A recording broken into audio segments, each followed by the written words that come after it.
Mario, ¿cómo es el mecanismo fisiológico del miedo? Pues es un mecanismo sumamente complejo, porque ten en cuenta, Jesús, que nosotros pertenecemos al 0,1% de las especies de las que existe registro fósil y que todavía siguen vivas. ¿Cómo hemos conseguido esto? Pues lo hemos conseguido, entre otras cosas, porque hemos sabido distinguir la amenaza antes de que fuera demasiado tarde. Los mecanismos del miedo lo que intentan es captar cualquier cosa que pueda suponer una amenaza.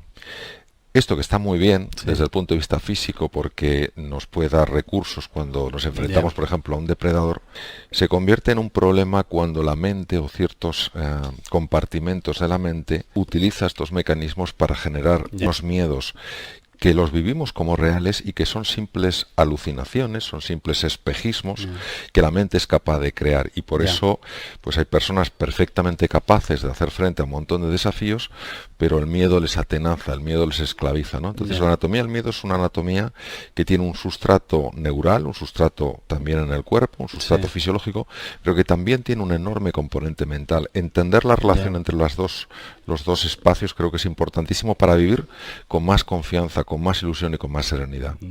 Oye, en mayor o menor medida, todo ser humano tiene este miedo primario y visceral a no ser aceptado, ¿no? A no ser suficiente, a no estar a la altura. ¿Cómo hacemos para gestionar esto?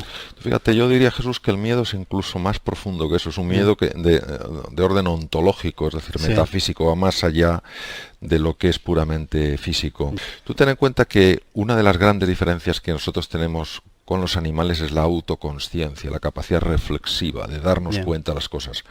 Un animal, bueno, nace, va creciendo y llega un momento en el que envejece y muere, pero no tiene esa constancia de la muerte que tenemos nosotros. Y llega un momento en el que nos damos cuenta que las cosas son perecederas, que yo tengo unas arrugas que ayer hace unos años no tenía, que me duele algo que cuando era más jovencito no me dolía.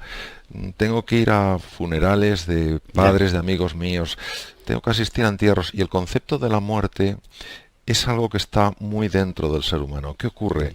Que esta sensación de vivir en la intemperie, esta sensación de estar solos, esta sensación de que todo pasa y todo cambia, hace que uno de los sistemas más potentes para reducir esa sensación de soledad sea encontrar amparo, encontrar cobijo. ¿Dónde lo encuentras?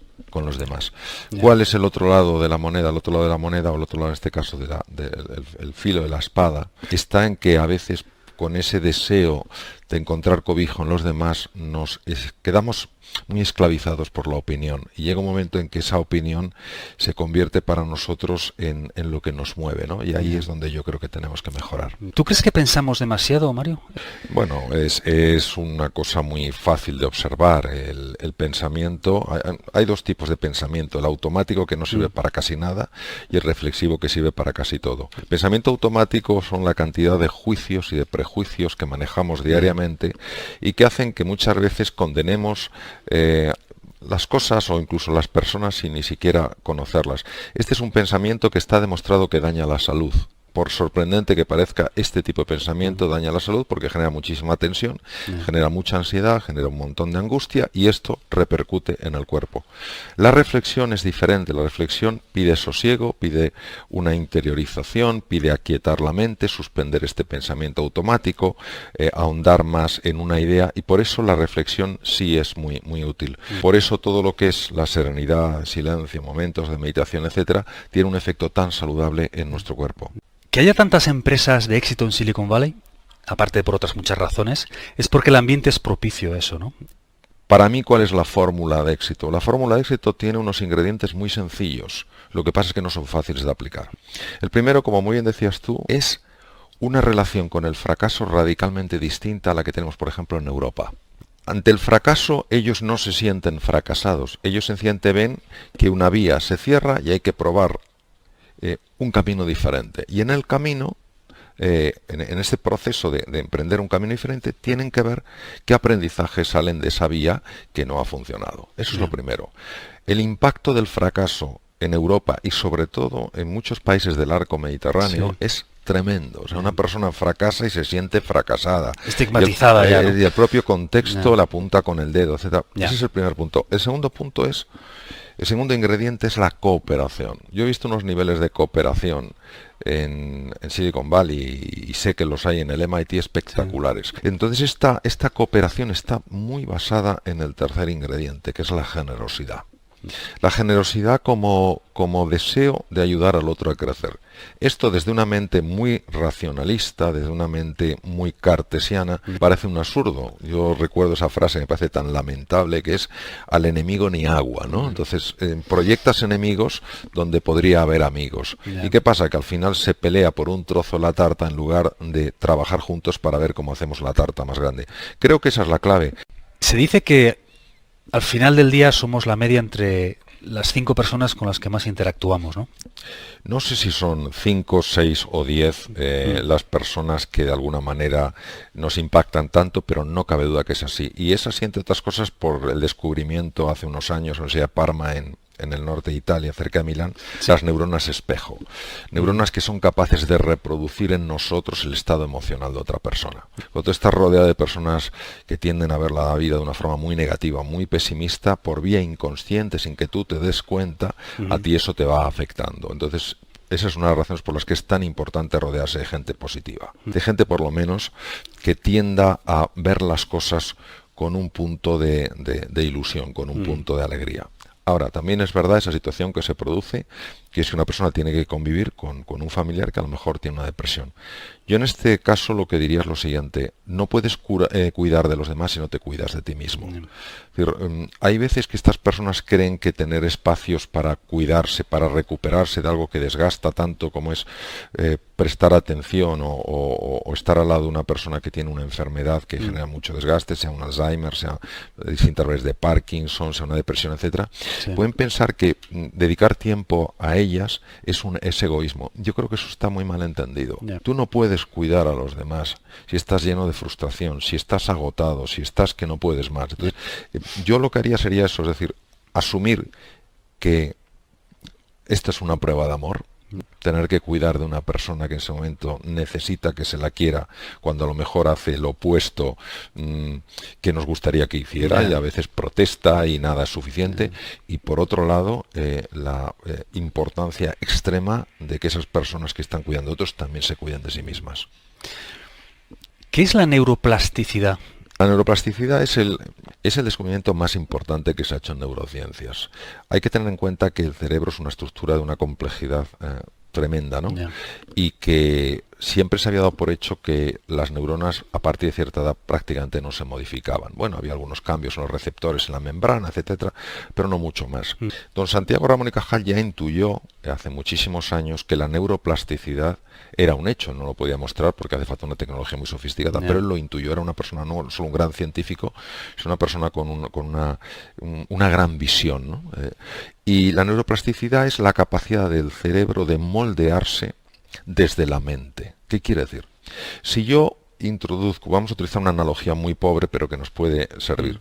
Si yo considero que el cerebro es un ordenador, lo que es el hardware, la parte física del ordenador, y la mente es el software, es decir, el disco, el programa que yo incluyo, pues claro, yo puedo entender perfectamente que lo que dé ese hardware depende también del software. Pero no se me ocurriría pensar que el software tiene la capacidad de cambiar físicamente el cerebro, el ordenador. Sin embargo, la mente sí tiene la capacidad de cambiar físicamente el cerebro. Hoy se sabe que dependiendo del tipo de mentalidad que tú tengas, una mentalidad más optimista, más pesimista, esa mentalidad moviliza una serie de neurotransmisores, una serie de hormonas, una serie de cambios electromagnéticos que sí producen cambios físicos en el tejido cerebral. Esto es lo que se llama neuroplasticidad.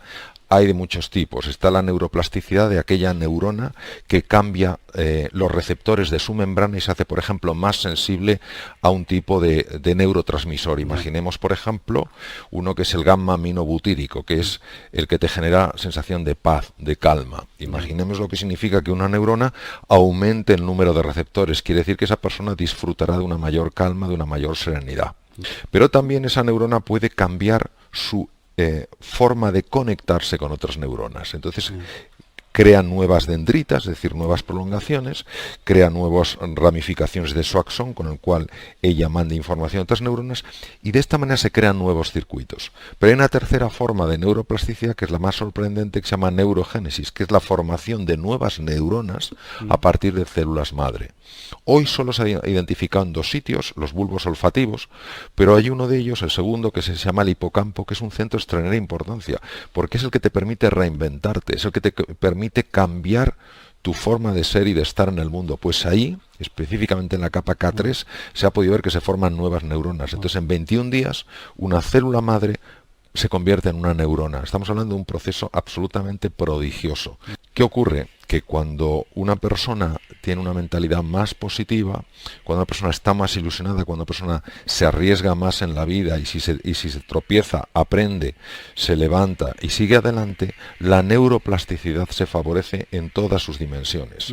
Hay nuevos receptores en la membrana, hay nuevas conexiones, nuevos circuitos y hay nuevas neuronas. Pero si una persona ante los fracasos, ante las dificultades, cae en la depresión, cae en la desesperanza, cae en la sensación de impotencia, hay 2 hormonas que empiezan a subir a niveles muy peligrosos. Bueno, una es un neurotransmisor, que es como una hormona intracerebral, y otra es una hormona que funciona en el cerebro y fuera.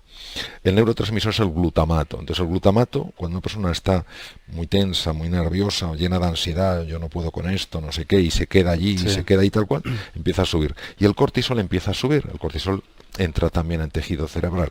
La combinación de los dos llega a matar neuronas. O sea, primero bloquea todo el proceso de neurogénesis, pues que además mata neuronas. Entonces es un ejemplo claro de cómo la mente es capaz de afectar físicamente al cerebro. Al cerebro. Y hacerlos más listos. Claro, tú te haces más listo porque la inteligencia es la capacidad de resolver problemas y adaptarte. Si tú tienes neuronas que están más conectadas, neuronas que comparten más información, neuronas que trabajan mejor, indudablemente tu capacidad de resolver problemas, tu capacidad de adaptarte aumenta. Claro.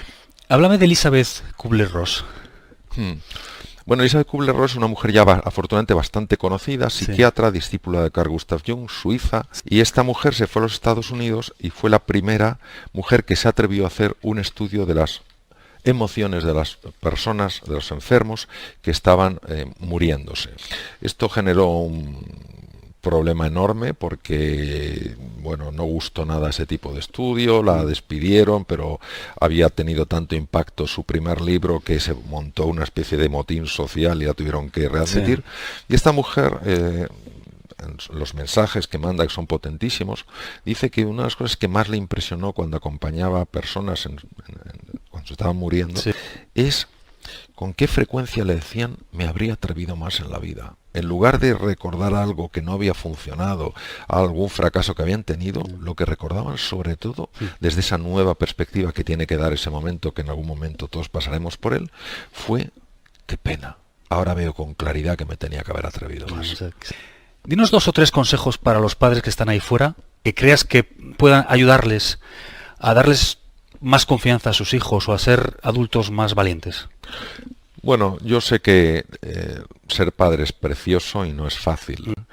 Yo diría que el lema, por lo menos que intento seguir en mi vida, lo mejor que sé es: darles raíces para crecer y alas para volar. Es decir, las raíces para crecer es darles unos sólidos valores, unos sólidos fundamentos para que no anden a la deriva por la vida. Hoy en una sociedad donde parece que todo vale, no podemos olvidar que un valor es aquello que perfecciona una persona y no depende de la cultura, depende de nuestra humanidad, de cómo somos como seres humanos. Entonces, lo primero, esas raíces son los valores por los que tienes que estar dispuesto a dar la cara y asumir la pérdida que va a implicar el que des la cara por ellos. Esos valores solo los vas a transmitir si tú los vives. Ese otro es el ejemplo. Y luego, alas para volar, es decir, que hay que favorecer que nuestros hijos tengan oportunidades para equivocarse, para aprender y para salir adelante. A veces nuestro deseo de protegerles de todo hace que esas alas no se abran. Y queremos que sigan exactamente un camino. No. Nosotros tenemos la suerte de tener una vida. Dejemos que ellos tengan la suya. Obviamente, si están haciendo algo que nos parece que es peligroso, es nuestra obligación, nuestra responsabilidad marcárselo. Pero eso de que tienes que hacer la misma carrera que he hecho yo porque eso es tradición en la familia, o no te dediques a la música, o no te dediques tal, que te morirás de hambre, me parece que es una cosa que no lleva a ningún sitio.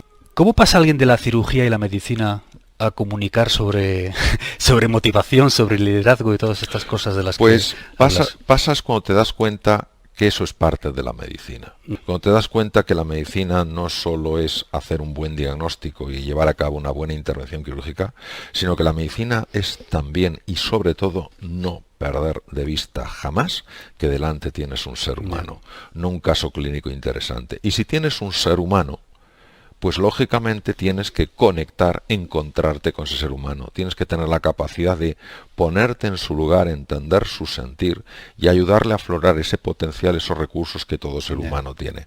Entonces es natural, dentro del proceso de hacerse médico, tener esta inquietud. Por eso me sorprende que algunas personas esto no lo vean así y piensen que la medicina es algo exclusivamente de orden científico y técnico y que no tiene ningún componente humanista. Yo creo que es científico, técnico y humanista. Sé que eres un lector voraz. ¿Ha habido algún libro en tu vida que te haya marcado especialmente o que haya significado un punto de inflexión en cómo ves la vida? Yo leo mucho, es verdad. Llevo muchos años leyendo mucho. Un libro que me marcó mucho fue un libro del profesor Pedro Laín Entralgo, gran médico, extraordinario antropólogo, catedrático de Historia de la Medicina de la Universidad Autónoma de Madrid. Se llamaba La relación médico-enfermo. Ese libro me marcó mucho porque precisamente hablaba de esto, hablaba de hasta qué punto el encuentro con otro ser humano, la comunicación, la relación entre el médico y el enfermo tenía una capacidad sanadora, ¿no?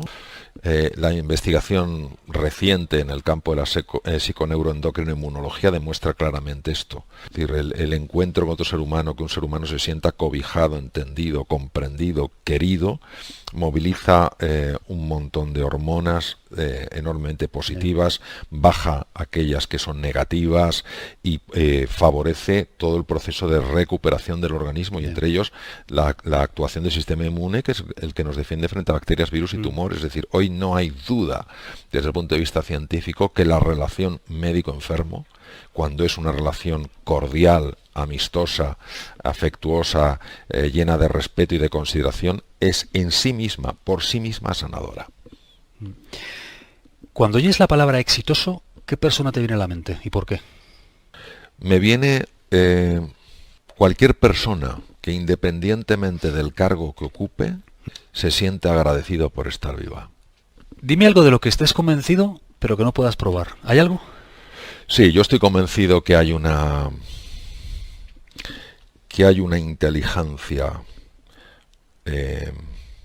llena de amor y de sabiduría que organiza, ordena el cosmos y que siempre, aunque no lo veamos, está a nuestro favor. ¿Hay algo de lo que hayas cambiado radicalmente de opinión en los últimos años? Bueno, yo durante muchos años me he dedicado a estudiar, a reflexionar, a investigar en distintas áreas.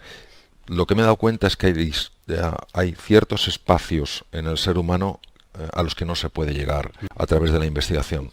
Solo se puede llegar desde el silencio, la serenidad y la apertura confiada. Es decir, precisamente cuando silencias la mente, puedes acceder a espacios que están llenos de ilusión y están llenos de oportunidades.